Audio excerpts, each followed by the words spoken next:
Long before the world witnessed the rising tensions between nations, before the headlines blared of conflict in the Middle East, the roots of that strife were planted in the ancient past, in a desert that stretched far beyond our understanding.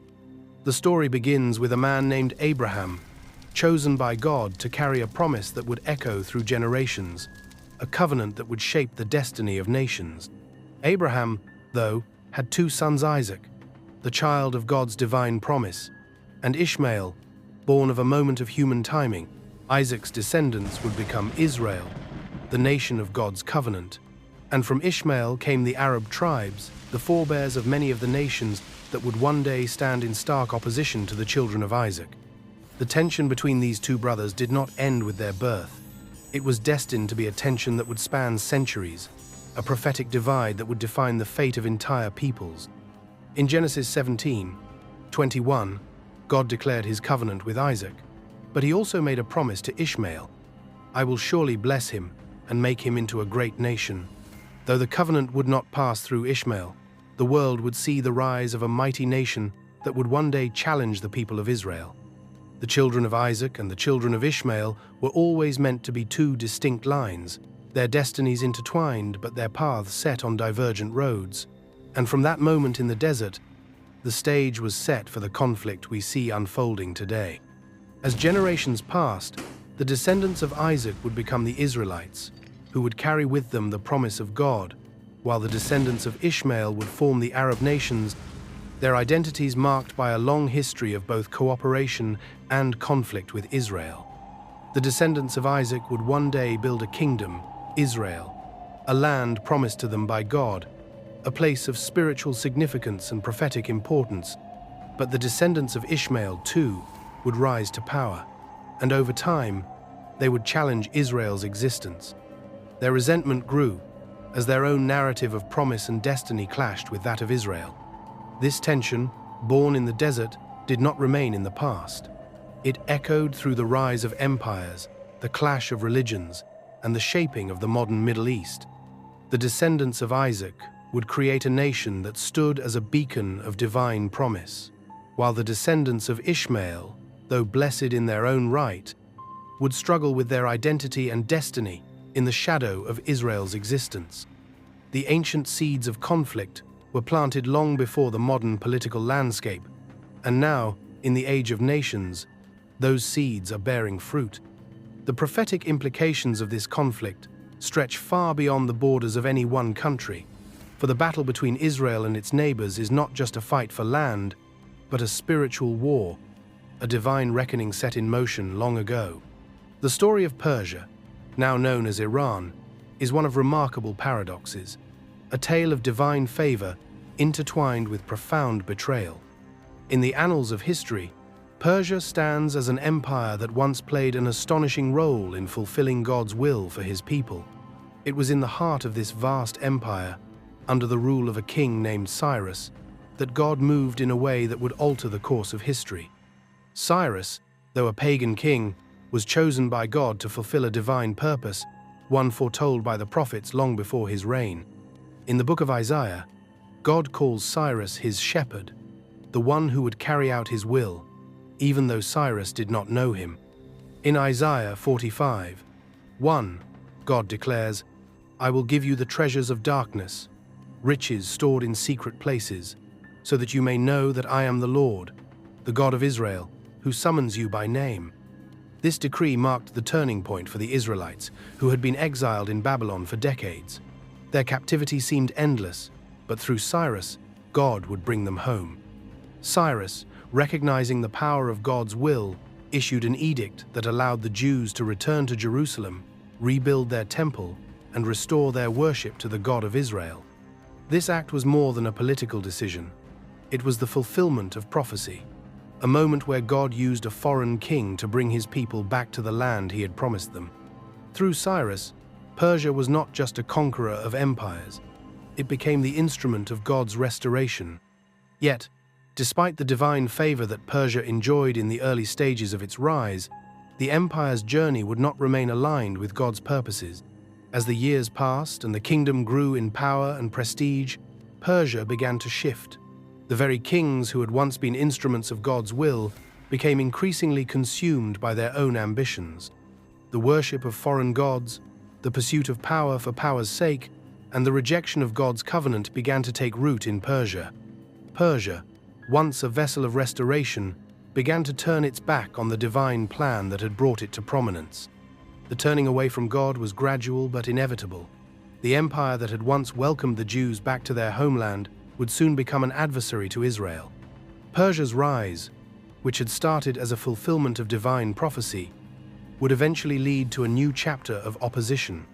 As history progressed, the Persian Empire fractured and fell, but its spirit would re-emerge centuries later under the banner of a new regime, the Islamic Republic of Iran.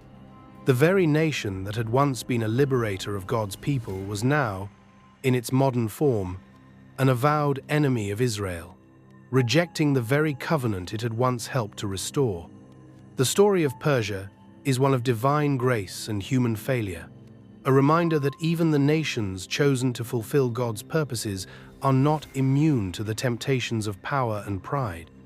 And as Persia's journey continues, its role in the biblical narrative is far from over. In the heart of the Arabian Peninsula, where the winds of history have shaped the world's greatest civilizations, one kingdom stands as the spiritual epicenter of Islam, Saudi Arabia. More than just a modern state, it is the keeper of a divine legacy, entrusted with the stewardship of two of the holiest cities in Islam, Mecca and Medina. These cities are more than just geographical landmarks. They are the soul of Islam, where the Prophet Muhammad received his first revelation and where the roots of the faith took root, spreading to the far corners of the earth.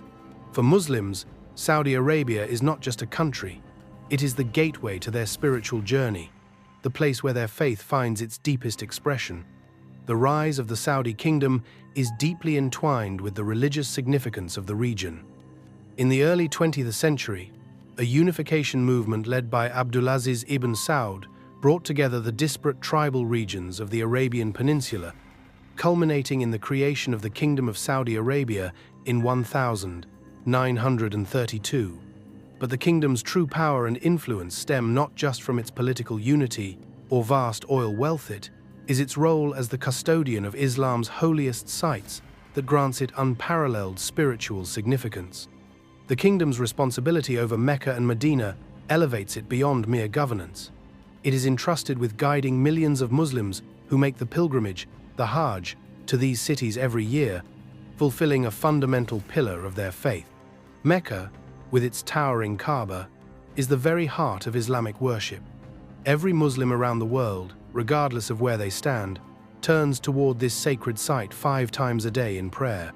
It is a place of submission, humility, and unity, a physical manifestation of the believer's relationship with God. Medina, though second in holiness, holds its own profound significance. It is the city where the Prophet Muhammad is buried and where the first Islamic community was established. Together, these cities form the spiritual nucleus of Islam, and Saudi Arabia has been entrusted with their care. But with this divine duty comes great responsibility. The kingdom's influence within the Muslim world is immense, and its role as custodian of Islam's most sacred sites positions it at the crossroads of religious and political power. The Saudi monarchy, which governs with a strict interpretation of Wahhabism, an austere form of Sunni Islam, has wielded its religious authority to shape not only the kingdom's internal policies but also the broader Islamic world. Its leadership of the Muslim Ummah, or global community, has made Saudi Arabia a powerful symbol of Islamic unity and strength. Yet this role is not without its challenges. As Saudi Arabia navigates the complex web of global politics, it must balance its religious responsibilities with the demands of modernity. The world watches closely as the kingdom continues to evolve, with the weight of its spiritual stewardship always present. In this land where faith and power intertwine, Saudi Arabia's place in the modern Muslim world remains pivotal, its influence undeniable, and its role as the custodian of Islam's holiest places both an honor and a burden. The stage for the final chapters of history was set long ago, within the ancient texts of prophecy, where the fates of nations were written not in ink, but in the divine will of God. Among these nations, Persia, modern-day Iran, was foretold to play a pivotal role in the end times, a role that would unfold in the latter days. In Ezekiel 38, the prophet speaks of a coalition of nations that would rise against Israel in a climactic battle. Persia is named first in this alliance, alongside nations like Kush and Put, signaling its central importance in the final conflict. The passage speaks of a time when Persia, once an ally of Israel, will be gathered with other nations in a march toward Israel. This is not a battle of territorial ambition, but one of spiritual significance, a war against God's chosen people, and by extension, against God himself. The prophecy is clear. Persia's role is not merely to threaten, but to test the very foundations of God's covenant with Israel. As we turn the pages of Daniel, we find another prophecy that paints a disturbing picture of Persia's future. In Daniel 8, the prophet has a vision of a ram with two horns, one higher than the other, which represents the kings of Media and Persia. This ram is followed by a male goat, which represents Greece, but the focus remains on the ram, symbolizing Persia's strength and its eventual rise to power. However, this vision also hints at Persia's ultimate downfall. As history unfolds, we see how Persia, once a vessel for God's will, gradually turns away from him, moving from a liberator of Israel to an adversary. The once mighty empire will fall, but its legacy will persist, as the spirit of Persia is reborn in the modern-day Islamic Republic of Iran. While Persia's involvement in these prophecies is undeniable, there is another key player in the unfolding drama: Saudi Arabia. Though not named as explicitly as Persia, Saudi Arabia's involvement in the end times is no less significant. The nation, which holds the sacred cities of Mecca and Medina, has long been viewed as the heart of the Muslim world. In the prophecies of the last days, we see how the kingdoms of the Arabian Peninsula, particularly Saudi Arabia, will be drawn into the conflict surrounding Israel. Though the kingdom is often portrayed in a more neutral light compared to Iran, the prophecy in Zechariah 12 speaks of the nations of the world being gathered against Jerusalem, with all the nations of the earth aligned either in opposition or support. Saudi Arabia's future role is one of intrigue, as it holds the delicate balance between its religious duty to protect Islam and the shifting geopolitical tides that could see it drawn into the final battle. The foundations of these prophecies were laid long ago, yet today they seem more relevant than ever. The movements of Persia and Saudi Arabia, their alliances and their conflicts, are not just political but spiritual, as the world watches the prophecy of Ezekiel and Daniel come to life. What was once foreseen is now unfolding before our eyes, with the nations aligning in ways that only the eyes of the faithful can fully understand. In the last days, it is not only the battles of men that will be fought, but the fulfillment of God's will, written long before the rise of Persia or the birth of Saudi Arabia. The stage is set, the players in position, and the final confrontation looms closer with each passing day. The winds of change blew through the streets of Tehran in 1979, carrying with them the echoes of revolution. What began as a political upheaval soon transformed into a seismic shift in the Middle East, one that would reshape the region's balance of power for decades to come. The Iranian Revolution, led by the charismatic Ayatollah Khomeini, overthrew the Western-backed monarchy of Shah Mohammad Reza Pahlavi and replaced it with a theocratic regime that rejected the influence of the West and embraced a radical vision of Islamic governance. With the fall of the Shah, Iran was no longer a close ally of the United States or a pillar of stability in the region. Instead, it became the Islamic Republic of Iran, a nation that would redefine its place on the world stage, not just through politics but through the lens of a deeply radical and revolutionary religious ideology. At the heart of the revolution was the desire to break free from what many saw as the oppressive influence of the West, particularly the United States, which had long propped up the Shah's regime. The new Iranian leadership, led by Khomeini, viewed the Shah as a puppet of Western powers, his rule a betrayal of the true values of Islam. Under the banner of neither East nor West, Khomeini's government sought to establish a society grounded in Islamic principles, free from foreign intervention. This shift was not just a political change, but a spiritual and cultural transformation. Iran was now a nation committed to a strict interpretation of Shiite Islam, and its leaders were determined to spread this vision of Islamic governance far beyond its borders. But it wasn't just the Western world that Iran sought to distance itself from. With the revolution came a dramatic shift in Iran's foreign policy, particularly its relationship with Israel. Once, under the Shah, Iran had been a key ally of the Jewish state, maintaining diplomatic ties and cooperation in the face of growing Arab hostility. But with the rise of the Islamic Republic, all of that changed. Khomeini's vision of a unified Islamic world was rooted in opposition to Israel, which he and his followers saw as a symbol of Western imperialism in the heart of the Middle East. Iran became one of the most vocal critics of Israel, vowing to support Palestinian resistance groups and calling for the destruction of the Jewish state. This stance was not just political, it was deeply ideological. Iran's new leadership viewed Israel as an affront to Islam, and they began to channel their resources into a wide network of militant groups, including Hezbollah in Lebanon and Hamas in Gaza, all with the goal of undermining Israel's security and legitimacy. The transformation of Iran from a Western ally to a staunch adversary in the Middle East did not happen overnight.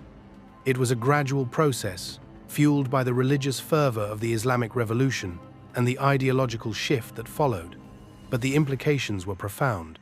Iran, once seen as a stabilizing force in the region, had now become one of Israel's most dangerous enemies, a nation that would not only challenge Israel's existence but also inspire others in the region to do the same. The rise of modern-day Iran marked the beginning of a new era of tension in the Middle East, one that would continue to shape the political landscape for generations to come.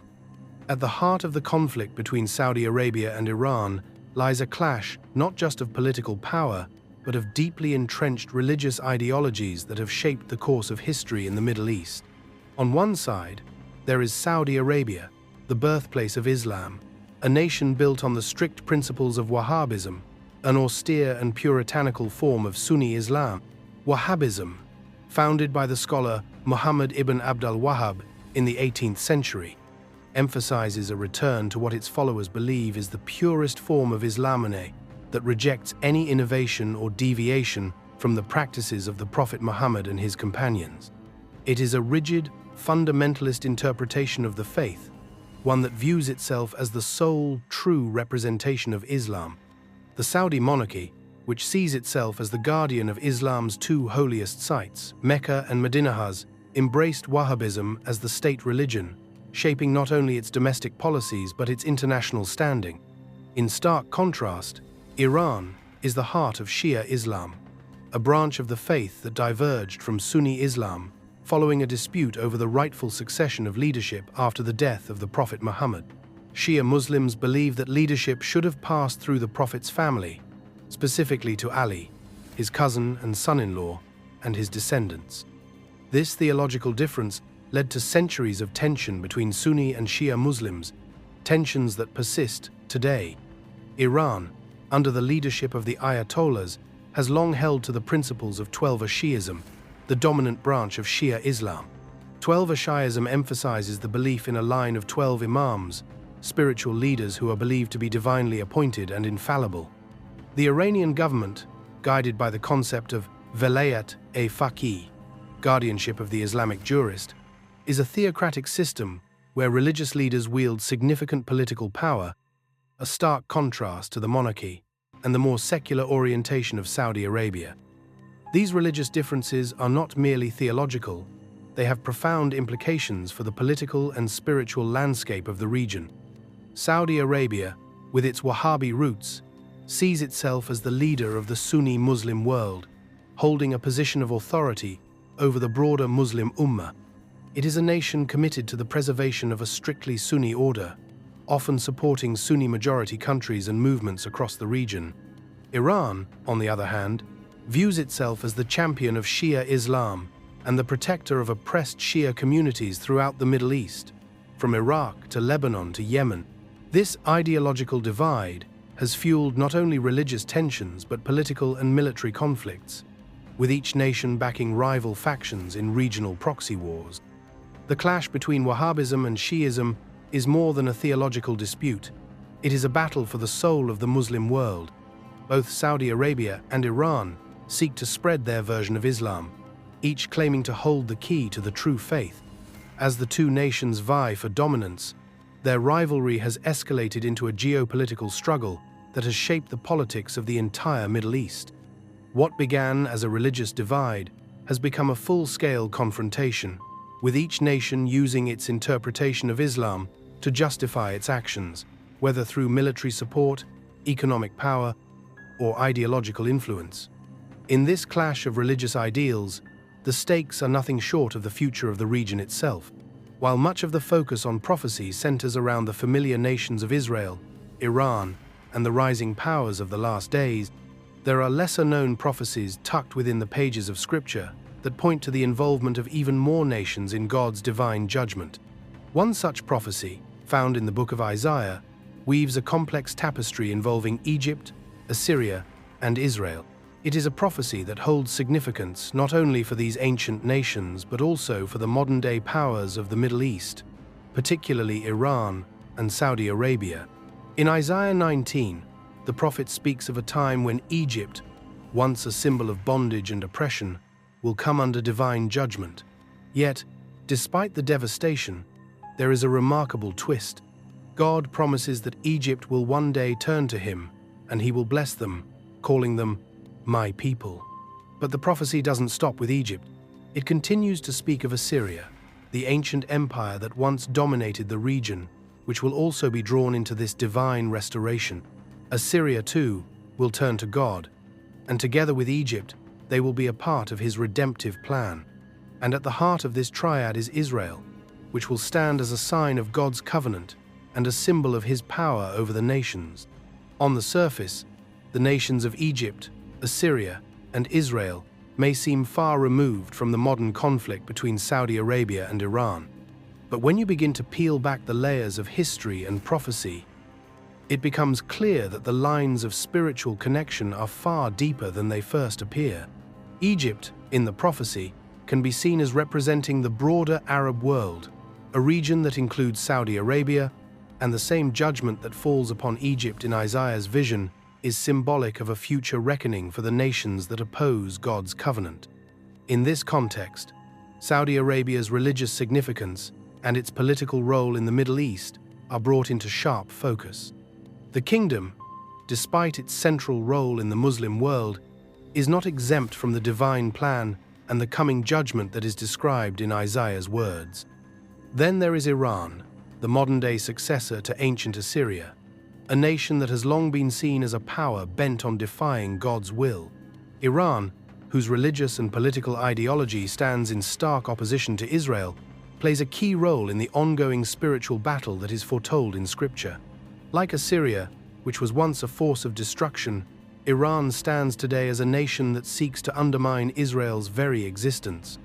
Yet, according to the prophecy, there is hope even for Assyrian unexpected turn toward redemption, just as there is hope for all nations, including those that have once opposed God's covenant. In this hidden prophecy, we see a divine pattern unfolding, a narrative where Israel, Egypt, and Assyria, symbolically represented by Saudi Arabia and Iran, are all linked together in a final act of judgment and restoration. The nations of the Middle East, despite their present animosities and divisions, are tied to a much larger, cosmic story that is still being written. In the end, no nation is beyond the reach of God's sovereign will. The coming judgment is not merely political, it is spiritual, and it will involve the reckoning of all nations past, present, and future in God's grand design for the world.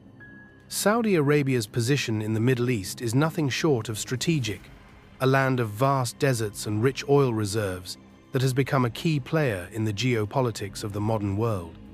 As the birthplace of Islam and the custodian of its two holiest cities, Mecca and Medina, Saudi Arabia's significance goes beyond its physical size or wealth. It is the spiritual heart of the Muslim world, a position that grants it unparalleled influence across the Arab nations and beyond.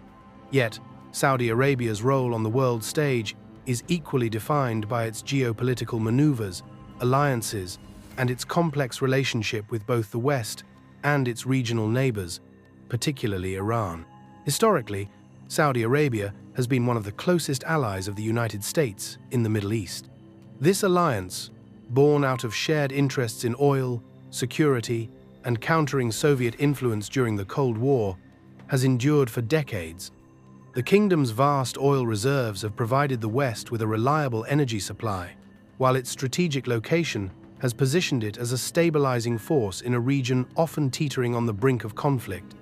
In exchange for these resources, Saudi Arabia has enjoyed political and military support from the West, including advanced weaponry and defense systems.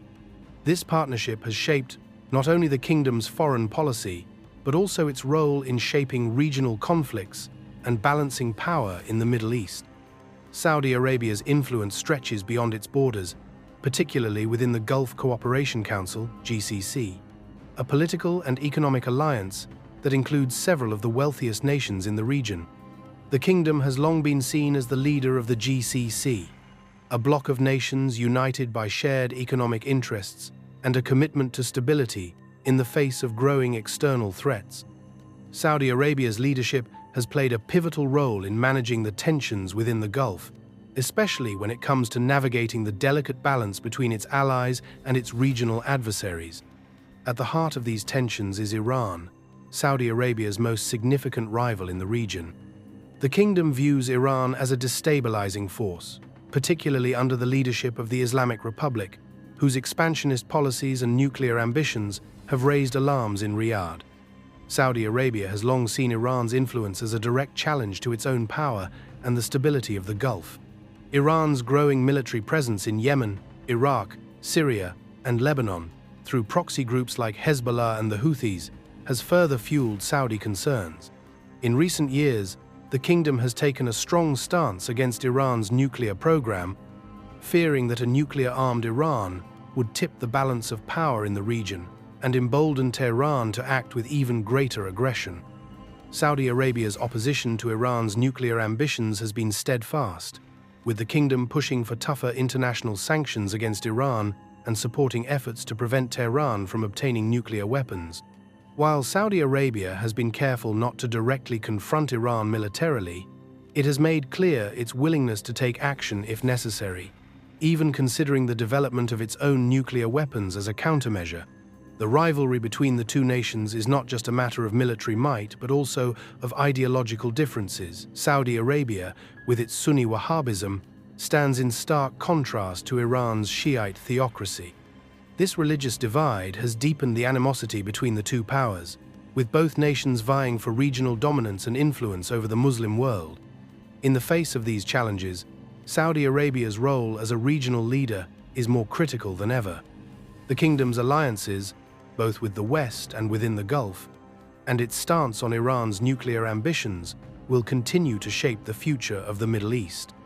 In the end, Saudi Arabia's strategic position is not just defined by its vast resources or its religious significance, but by the delicate balance it must maintain in a region where every shift in power has far-reaching consequences. In the heart of the Middle East, Iran has steadily transformed into one of the most formidable and unpredictable powers of the region. Its reach extends far beyond its borders, stretching through proxy groups, military alliances, and the growing shadow of its nuclear ambitions. Iran's military presence has expanded dramatically, not through direct confrontation, but by supporting militant groups like Hezbollah in Lebanon and Hamas in Gaza.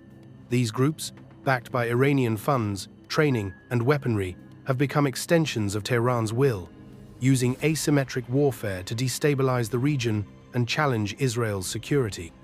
Through these proxy forces, Iran has effectively turned its enemy's backyard into its own battleground, creating a network of influence that stretches across the Levant and into the heart of Arab lands. Hezbollah, perhaps Iran's most successful proxy, has long been a thorn in Israel's side. Based in Lebanon, the group has been instrumental in engaging Israeli forces, both militarily and ideologically. With Iran's backing, Hezbollah has grown into a well-armed and organized force, armed with sophisticated weapons and a staunch commitment to the destruction of Israel. This proxy conflict, though often fought in the shadows, has become a defining feature of Israel's security concerns. Hezbollah's missile arsenals, strategically positioned near Israel's northern borders, represent a constant threat, with Iran pulling the strings from behind the scene. Likewise, Hamas, based in the Gaza Strip, receives vital support from Tehran, further heightening Israel's vulnerability. But Iran's ambitions do not stop with proxy wars. The nation's pursuit of nuclear weapons has become one of the most pressing threats to regional and global security.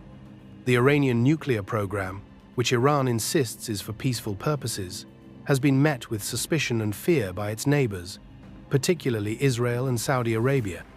In the eyes of Tehran's adversaries, Iran's nuclear ambitions are not just about power but about survival, a weapon that could solidify its position as the dominant regional force and give it leverage over its enemies. For Israel, a nuclear-armed Iran is an existential threat. The Jewish state, already surrounded by hostile nations and terrorist groups, cannot afford to allow Iran to acquire nuclear capabilities. The possibility of Iran gaining the ability to produce nuclear weapons has sent shockwaves through the region, pushing Israel to take increasingly drastic measures to counter the threat, including covert operations, cyber attacks, and even direct military strikes on Iranian nuclear facilities. The threat of a nuclear Iran has also deeply shaped Saudi Arabia's position in the Middle East. The kingdom, which has long viewed Iran as its greatest regional rival, is fearful that a nuclear-armed Iran would tilt the balance of power in the region irreversibly in Tehran's favor. Saudi Arabia, with its own vast oil reserves and religious significance, sees its influence being overshadowed by Iran's nuclear capability, and it has made clear its willingness to take drastic measures to ensure it remains a dominant force. The possibility of Iran achieving nuclear weapons has sparked discussions within Saudi Arabia about developing its own nuclear arsenal as a countermeasure, a move that would radically alter the security landscape of the region. Iran's expanding military influence, paired with its nuclear ambitions, has created a volatile mix that has not only fueled its enmity with Israel, but has also positioned it as a central adversary to Saudi Arabia. The growing threat of Iranian hegemony in the Middle East is one of the key factors driving the kingdom to strengthen its alliances with Western powers and engage in its own military buildup. As Iran continues to challenge the status quo, the stakes for both Israel and Saudi Arabia have never been higher. The question now is not if the confrontation will come, but when and how the balance of power in the Middle East will forever change. The vision that Ezekiel received in the ancient days is one that echoes through the centuries, a prophecy that has yet to find its final fulfillment, but whose shadow grows ever longer as the world moves closer to the end. In Ezekiel 38 and 39, the prophet foretells a time when a coalition of nations will rise up against Israel, a confluence of forces united in their hatred of God's chosen people. This invasion, a climactic event in the unfolding of the last days, is not merely a battle for land or power, it is a spiritual confrontation, a final challenge to God's covenant with Israel. And at the center of this prophetic war stands Persia, modern-day Iran, an ancient power, reborn in the Islamic Republic, and now playing a central role in this apocalyptic conflict. In Ezekiel's vision, Persia is named first among the nations that will unite against Israel, a striking confirmation of Iran's role in the last days. But Persia is not alone. Alongside it are other nations, Gog, a leader of the forces from the north, and a host of allies from regions both near and far. Together, they will march toward Israel, planning a swift and brutal invasion. The alliance described in Ezekiel 38 is one marked by a shared desire to conquer, destroy, and overthrow the nation that God has called his own. For Iran, this moment is not just one of political ambition, it is the culmination of a long-standing ideological war against Israel, a rejection of God's covenant, and a desire to erase Israel from the map. Yet, while Persia is a central player in this conflict, the prophecy does not stop there. Ezekiel's vision extends to the involvement of nations from all corners of the earth, and among them is a nation that, at first glance, might seem to stand apart from the conflict: Saudi Arabia. Though not explicitly named in the prophecy, the presence of Saudi Arabia can be inferred from the role it plays in the geopolitical dynamics of the Middle East. Saudi Arabia, as the custodian of Islam's two holiest cities and the leader of the Sunni Muslim world, finds itself in a delicate position in the prophetic war. The kingdom's allegiance to Israel is not one of open partnership, but rather one of pragmatic cooperation against a shared enemy, Iran. The rivalry between Saudi Arabia and Iran, deeply rooted in both religious and political differences, has set the stage for a larger confrontation that will ultimately draw the kingdom into the fray. Saudi Arabia's role in the coming battle is one of both strategic and spiritual significance. As the leader of the Sunni Muslim world, Saudi Arabia's stance against the forces of Iran, the leader of the Shia Muslim world, makes it a pivotal player in the conflict described in Ezekiel's vision. Though the kingdom may not be a direct combatant in the invasion, it will find itself standing against the forces of Persia, drawn into the global struggle that pits the forces of good against the forces of evil. As Ezekiel's vision unfolds, Saudi Arabia's involvement will be a key factor in the outcome of the war. For in the final reckoning, it is not just the military might of the nations that will decide the fate of Israel, but the hand of God himself, who will intervene with devastating power to protect his people and bring about his ultimate victory. Ezekiel's prophecy speaks not only of a future battle but of the spiritual forces at work in the world today. The rise of Iran, the tensions between Saudi Arabia and its regional enemies, and the growing alignment of nations in opposition to Israel all point to a convergence of events that are unfolding in our time. The prophetic war that Ezekiel saw in his vision may still be distant, but the signs are clear. The nations are aligning, and the final battle is drawing near. In the end, it will be God who decides the outcome, and his sovereignty will reign supreme. In the heart of the Middle East, the tension between Iran and Saudi Arabia has reached a fever pitch, the storm clouds of conflict gathering ever closer. What began as a rivalry between two ancient powers, each with its own vision of the future, has evolved into a geopolitical struggle that threatens not only the stability of the region, but the very foundations of global peace. The battle lines are drawn, not just on the battlefield, but through a complex web of alliances, proxy wars, and ideological divides that continue to shape the destiny of the Middle East. At the heart of this struggle is Iran, with its expanding influence and deepening alliances with militant groups across the region, and Saudi Arabia, standing as the guardian of Sunni Islam and a stabilizing force in the Gulf.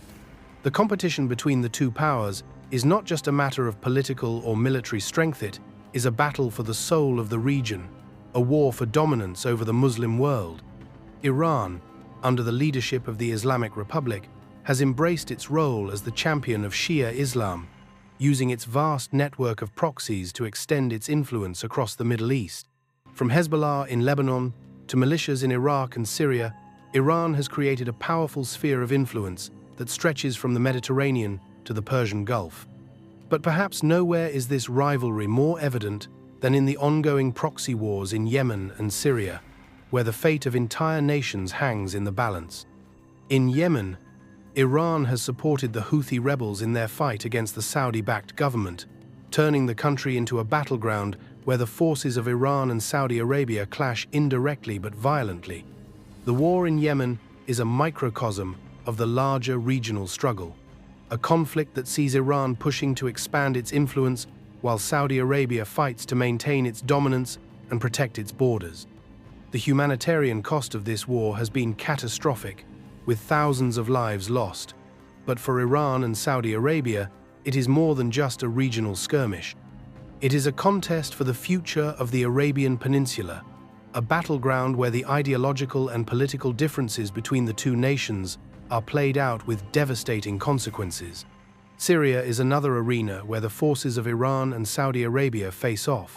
Iran has long supported the regime of Bashar al-Assad, providing military aid, personnel, and weapons to keep him in power, while Saudi Arabia has supported various opposition groups hoping to oust the Syrian dictator and limit Iran's influence in the country. The war in Syria has drawn in actors from all over the world, but at its core, it is a struggle between Iran's Shia Crescent and Saudi Arabia's Sunni-led order. The stakes are high, with the future of Syria and the broader balance of power in the region on the line. As these proxy wars rage on, the tension between Iran and Saudi Arabia continues to escalate. The ideological and political divide between the two powers has deepened, with each side refusing to back down. The outcome of these conflicts, while uncertain, is shaping the future of the Middle East and, by extension, the world. In the shadows of these wars, the prophetic moment grows ever nearer. As the storm of conflict intensifies, the world stands at the edge of a precipice, with the fate of nations hanging in the balance. The battle for supremacy in the Middle East is not just a fight for power, it is a confrontation that will have profound spiritual consequences, fulfilling prophecies that have been written for millennia. Jerusalem, the city of ancient kings and prophets, has long stood at the center of biblical prophecy, a place where the divine and the earthly collide in a profound and undeniable way. It is not just a physical location but a spiritual focal point that holds immense significance in God's plan for the world. From the days of King David, who conquered the city and made it the heart of his kingdom, to the time of Jesus, whose life and death marked the fulfillment of God's covenant, Jerusalem has been the symbolic and literal center of the world's spiritual destiny. The Bible tells us that it is to this city that the nations of the world will gather in the final days, not for peace, but for war. Jerusalem is destined to be the flashpoint of the ultimate conflict, the site of the battle between good and evil that will determine the fate of the world. In the prophecies of Zechariah, the city is foretold to be a cup of trembling for all the nations of the earth, a place where the powers of the world will collide and the world's attention will be fixed. This is not a battle for land alone, but for the throne of God's redemptive plan. The city will stand as the last bastion of God's covenant, a place that will be contested not just by earthly armies, but by spiritual forces as well. Jerusalem will be the center of the final showdown, the place where the forces of darkness, led by powers like Gog and Persia, modern-day Iran, will converge to challenge God's authority. But in this final confrontation, it is not man's will that will triumph, it will be the will of God. His presence in Jerusalem will be undeniable, and his power will bring about a divine intervention that will end the conflict once and for all. For both Iran and Saudi Arabia, Jerusalem holds a central role in the unfolding drama of the end times, though their views are shaped by vastly different ideologies. Iran, with its Shia theocracy and its leadership's deep commitment to challenging the West and Israel, views Jerusalem as more than just a geopolitical prize. It is a symbol of resistance, of defiance against what it perceives as the corrupt powers of the world. The Islamic Republic of Iran has long pledged its support for the Palestinian cause and its opposition to the existence of Israel. For Tehran, Jerusalem represents the heart of their ideological and religious struggle. They see themselves as the rightful guardians of Islam's values, with Jerusalem serving as a rallying point for their vision of a global Islamic order. Saudi Arabia, on the other hand, with its position as the leader of the Sunni Muslim world, also views Jerusalem through a theological lens, but with a very different emphasis. For the kingdom, Jerusalem is a place of profound spiritual significance, tied to the legacy of Islam's early years. While Saudi Arabia is not as openly hostile toward Israel as Iran, it still sees the city as a critical component of the broader Muslim world's religious identity. However, the kingdom's pragmatic stance on Jerusalem has evolved, especially in the context of its rivalry with Iran. Though not directly involved in the conflict over the city, Saudi Arabia's approach to Jerusalem is influenced by its desire to maintain its leadership in the Muslim world, while balancing the pressures of the ongoing regional tensions. As the end times draw nearer, Jerusalem's significance grows even more profound. It stands at the crossroads of prophecy, a city that has seen millennia of conflict, but whose ultimate role is one of divine purpose. For both Iran and Saudi Arabia, Jerusalem is not just a place, it is a symbol of the larger spiritual battle that is unfolding. And in the days to come, the world will watch as this ancient city becomes the epicenter of a divine reckoning that will fulfill the prophecies written long ago. The Battle of Armageddon, as described in the book of Revelation, is not just a battle of nations, but a cosmic showdown that will determine the fate of the world. Revelation 16 paints a haunting picture of the final conflict, where the armies of the earth, led by the forces of evil, gather in the valley of Megiddo to wage war against the forces of good. This battle is the culmination of human history, the ultimate confrontation between the forces of light and darkness. It is a moment when the nations of the world will align, not out of choice, but because the time has come for God's plan to unfold in its final, unrelenting glory. As the world's powers move into position, the roles of Iran and Saudi Arabia, two of the most influential nations in the region, will likely play pivotal parts in the apocalyptic clash. Iran, with its deep-seated ideological opposition to Israel and its ambitions of regional domination, will find itself at the forefront of the forces that gather against Jerusalem. The prophecy in Revelation speaks of the kings of the East marching to the battle, and many scholars believe this refers to nations like Iran, who will bring with them a vast army to challenge Israel and her allies. Iran's involvement in the battle is not just political, it is deeply spiritual, rooted in its long-standing desire to erase Israel from the map.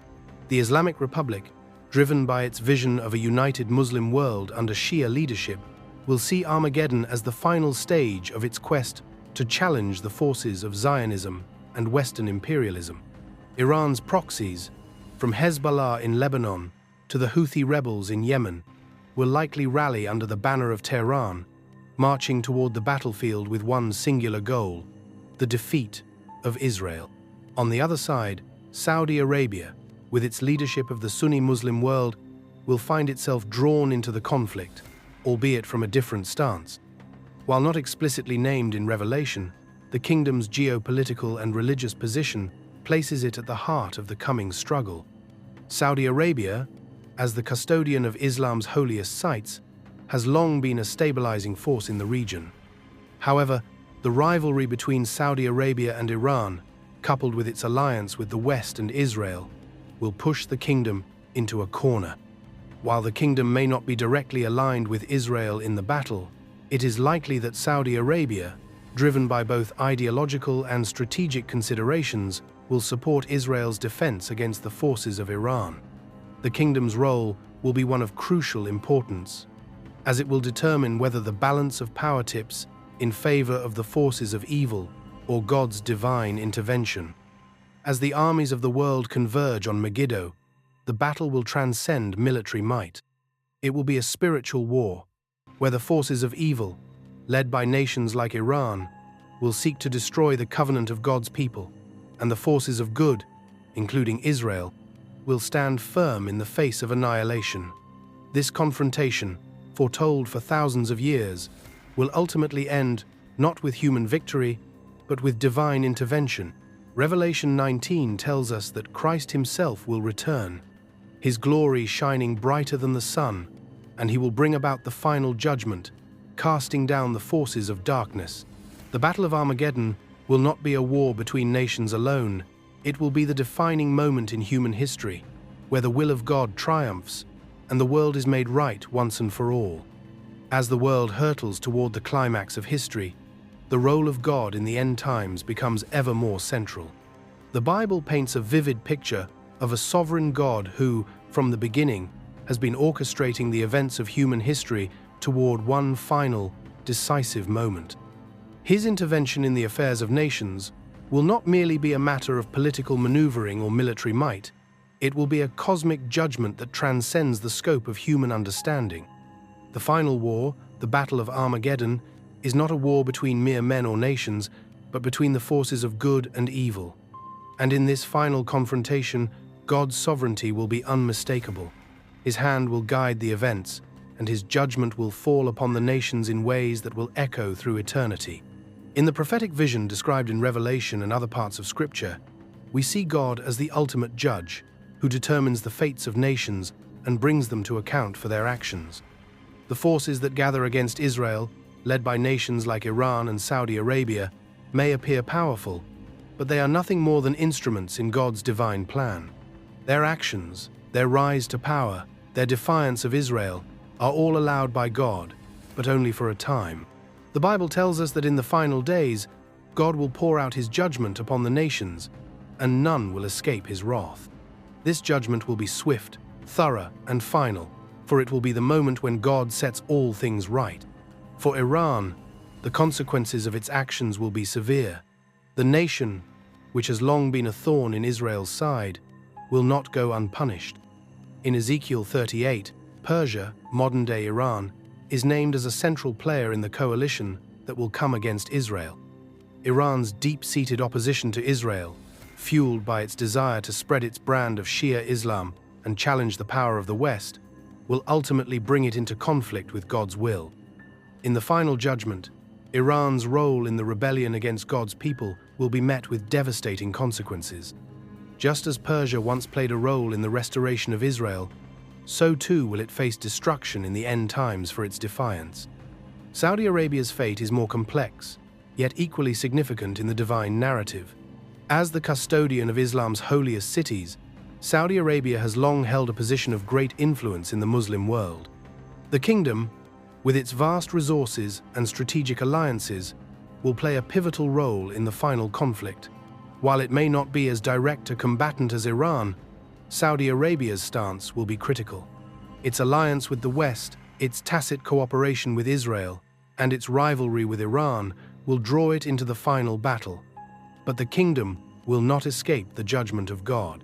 The Bible speaks of the nations that have aligned against Israel being brought low, and Saudi Arabia, despite its religious significance, will not be exempt. God's judgment will fall upon the proud, the powerful, and the self-righteous. And in the final moments, it will be clear that no nation, no matter how mighty, can stand against the sovereign will of God. In the end, it will be God's intervention that turns the tide of the final battle. No human power, no military force will be able to thwart his plan. As the nations gather for their final confrontation, the sovereignty of God will be revealed in all its glory. His judgment will be righteous, his wrath will be just, and his victory will be final. In that moment, the fate of Iran, Saudi Arabia, and all the nations of the earth will be sealed, and God's kingdom will be established forever. The world will know that He is the Lord, and His justice will reign supreme. The rise of the Antichrist is one of the most chilling prophecies in Scripture, a figure who will emerge at the culmination of human history to deceive the nations, to lead them into rebellion against God, and to challenge the very foundation of truth. The Antichrist is not simply a man, he is a spirit, a force of evil that has been at work in the world from the beginning, subtly influencing the hearts and minds of humanity to oppose God's kingdom. Throughout history, the spirit of the Antichrist has manifested in many forms, in rulers, in ideologies, and in movements that seek to usurp God's authority and destroy His people.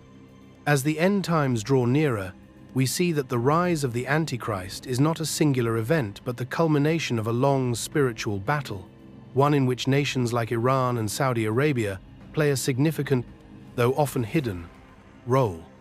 In the context of the Middle East, the spirit of Antichrist finds a powerful manifestation in the ideological and geopolitical struggle between Iran, Saudi Arabia, and Israel. Both Iran and Saudi Arabia, in their respective roles as the champions of Shia and Sunni Islam, have long been engaged in spiritual warfare against the State of Israel. But the nature of this conflict goes beyond politics or religion. At its core, it is a battle against the divine plan. Israel, as the nation chosen by God, has always been a target for the forces of evil. From the earliest days of Israel's existence to the present moment, the spirit of Antichrist has sought to undermine God's covenant with His people, and nations like Iran and Saudi Arabia have become instruments in this war. Iran, with its radical Shiite ideology, has positioned itself as Israel's most vocal and most dangerous adversary. The Islamic Republic of Iran, which rose to power in 1979 with a vision of exporting its version of Islam across the Middle East, has embraced an agenda that directly opposes the existence of Israel. The regime's leaders have long called for the destruction of the Jewish state, and its support for militant groups like Hezbollah and Hamas is rooted in a desire to see Israel obliterated. This spirit of hatred and destruction that flows from Iran is not simply political, it is spiritual, driven by a desire to destroy what God has chosen and to establish a false kingdom in its place. The Antichrist spirit manifests in Iran's call to wipe out Israel and its deep commitment to resisting the influence of the West, particularly the Christian world. In this, Iran plays a pivotal role in the global rise of the Antichrist spirit, aligning itself with forces that seek to undermine God's plan. Saudi Arabia, too, though often seen as a more moderate player in the region, is not immune to the influence of the Antichrist spirit. While the kingdom does not directly seek the destruction of Israel as Iran does, it is deeply entangled in the spiritual warfare of the end times. Saudi Arabia's role as the custodian of Islam's holiest sites, Mecca and Medina, places it at the heart of the Islamic world. Its alliance with Western powers and its complex relationship with Israel complicate its position. Saudi Arabia's vision of Islam, embodied in its strict Wahhabi interpretation, stands in opposition to the vision of Israel as God's chosen people, and this ideological divide places the kingdom in opposition to the spiritual truths that Israel represents.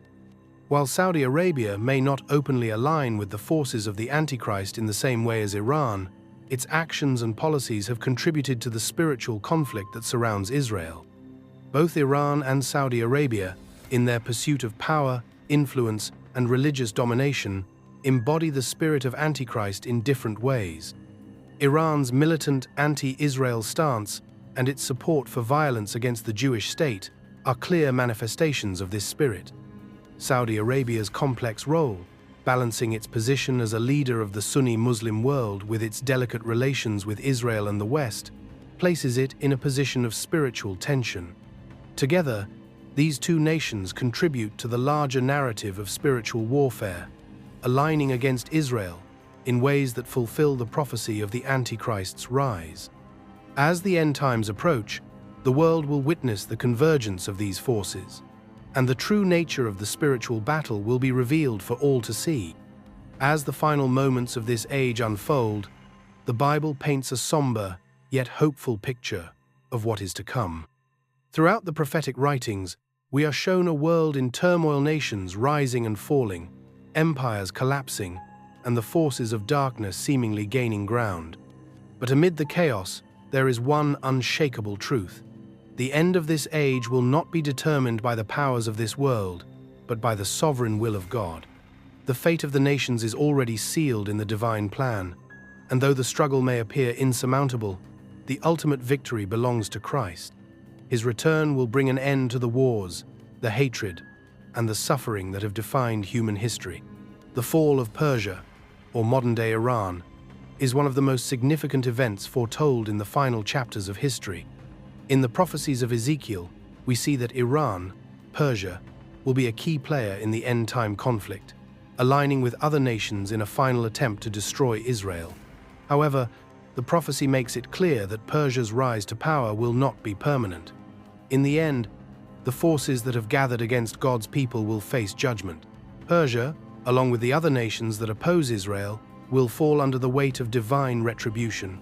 This fall is not merely a political defeat, but a spiritual reckoning. God's justice will be poured out on the nations that have defied his will, and Persia's role in the opposition to Israel will be brought to an abrupt and final end. As the nations gather for the final battle, the world will witness the ultimate confrontation between good and evil. But this will not be a battle that human armies win. Revelation reveals that Christ himself will return in glory, his eyes like flames of fire, his voice like the sound of many waters, and his sword poised to bring judgment upon the earth. At that moment, every enemy of God will be defeated, and the victory will be his alone. The nations that have rebelled, including Persia, will be crushed beneath the weight of divine wrath, and Israel will be restored to its rightful place in God's kingdom. The peace that follows will not be temporary or fragile, as the world has known in times past, but a lasting peace, established by the return of the King of Kings. For the Church and the world, the significance of these prophecies cannot be overstated. They serve as both a warning and a promise. They warn the nations of the coming judgment and the consequences of defying God's will, but they also offer the promise of hope. For the Church, the return of Christ is the fulfillment of all things, the moment when faith will be made sight, and when Christ's victory will be fully realized.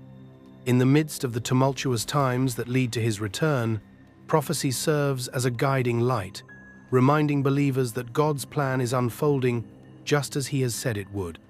The Church is called not to fear the darkness, but to stand firm, knowing that the victory has already been won, and the end of this age will be the beginning of a new, eternal reign with Christ.